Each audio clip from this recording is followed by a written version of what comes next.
continuamos en la entrevista. Estamos conversando con José Ramón Cardeno Shaadi. Él es abogado. Estamos hablando sobre una campaña que se llama México Defiende lo Suyo. ¿Quién está detrás de México Defiende lo Suyo? Evidentemente usted como abogado pues representa este esfuerzo, pero ¿quiénes están detrás? Bueno, tengo yo el honor de liderarlo de forma honoraria, pero por primera ocasión se reúnen... ¿Forma honoraria significa sin ingresos? Sin ingresos, sí, ad honorem, sin ingresos, sin algún estipendio. Es una campaña que no tiene un tinte político, simplemente académico, en donde por primera vez se hace conciencia y se reúnen todas las voces que están interesadas o que son factores dentro de la propiedad intelectual. ¿Cuáles son esas voces? Bueno, podemos hablar de algunos creadores, como el maestro Armando Manzanero, quien es además presidente de la Sociedad de Autores y Compositores. Algunas sociedades de gestión colectiva que representan, por ejemplo, Pola Char, de los pintores, la SOGEM, la SOMAP. La SOGEM es la de escritores, la Sociedad General de Escritores de México. La ANDI. La ANDI es de intérpretes. El Sindicato Nacional de Músicos. Además de algunos de estos personajes, algunas cámaras con quienes se han hablado de radio y televisión, de hoteles y moteles, de restauranteros.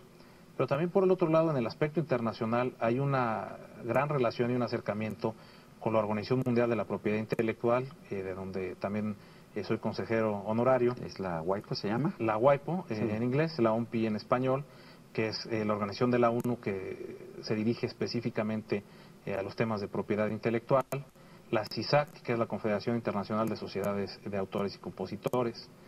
Adicionalmente a esto, algunos académicos de universidades como la Escuela Libre de Derecho de la UP, algunos medios de comunicación se han sumado, también algunos vendedores de piratería, líderes ¿también vendedores de piratería? ¿Y por también qué? tienen una voz que tiene que ser escuchada y que tienen también muchos razonamientos detrás del por qué venden la piratería y el contrabando y por qué también tienen derecho a hacerlo, porque este país, señalan ellos, tiene derecho a que se venda piratería y alguna necesidad también de que exista la venta de piratería en vez de que estén realizando otras actividades. Explíqueme cuál si es justificable eso o es simple y sencillamente la forma en que un grupo se apropia de los derechos de propiedad intelectual de otros.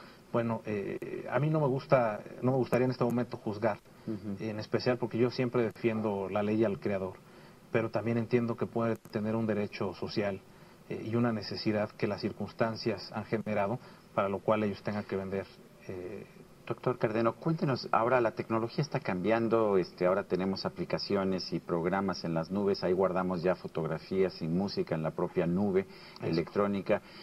Por otra parte, el mercado de la telefonía, el mercado de las comunicaciones se ha modificado también de manera sustancial con los famosos protocolos de Internet que permiten hacer llamadas de larga distancia, por ejemplo, sin un costo adicional al que se tiene de infraestructura. Cuéntenos, ¿cómo se manejan estos tipos de avances tecnológicos en el mundo actual, sobre todo cuando sabemos del valor precisamente de esta propiedad intelectual?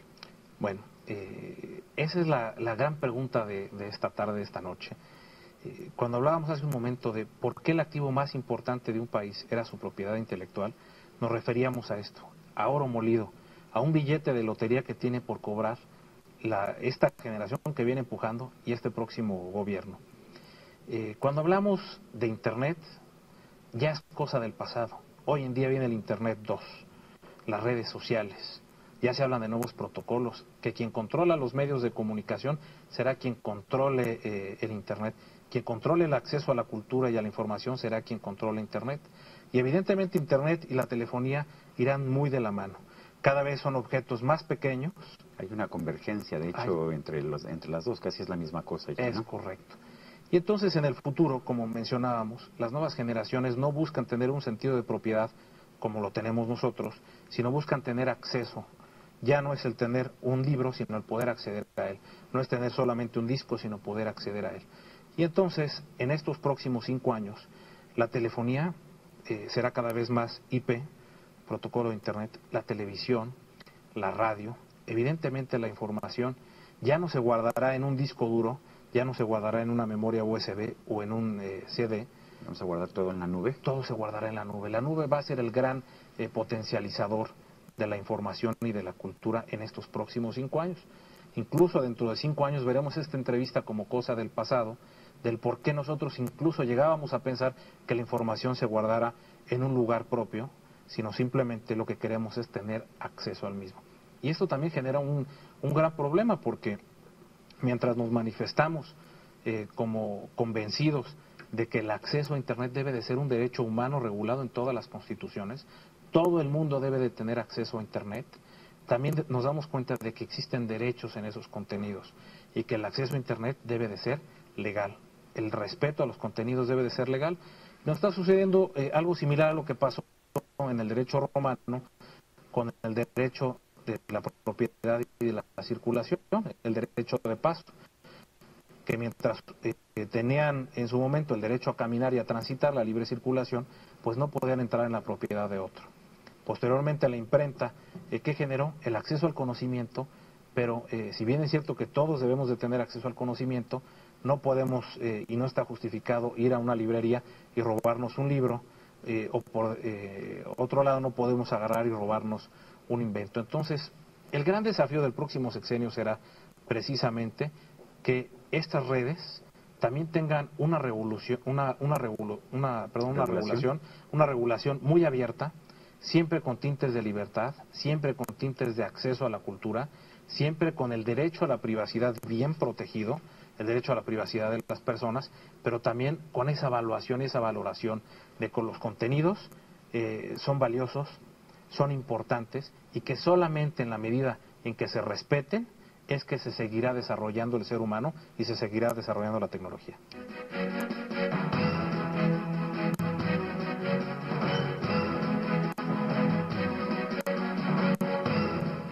Doctor José Ramón Cardeno Shadi, ¿por qué es importante defender lo nuestro, lo que es de los mexicanos, precisamente en un momento en que la tecnología está abriendo tantos caminos? Bueno, México debe de mantener su identidad. En este momento y en estos próximos 5 años se está generando la nueva identidad en la cual el futuro recordará y reconocerá a México. Y también se está generando ese valor que tiene México y los mexicanos hacia el exterior.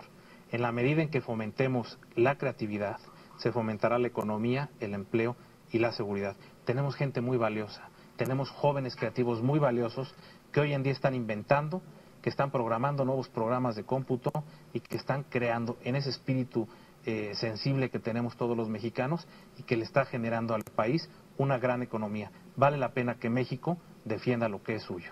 Doctor José Ramón Cardeno Shadi, gracias por invitarnos a que México defienda lo suyo, y a usted, amigo televidente, que hace posible este programa, se lo agradezco también. Eso es todo por hoy, pero no se lo olvide.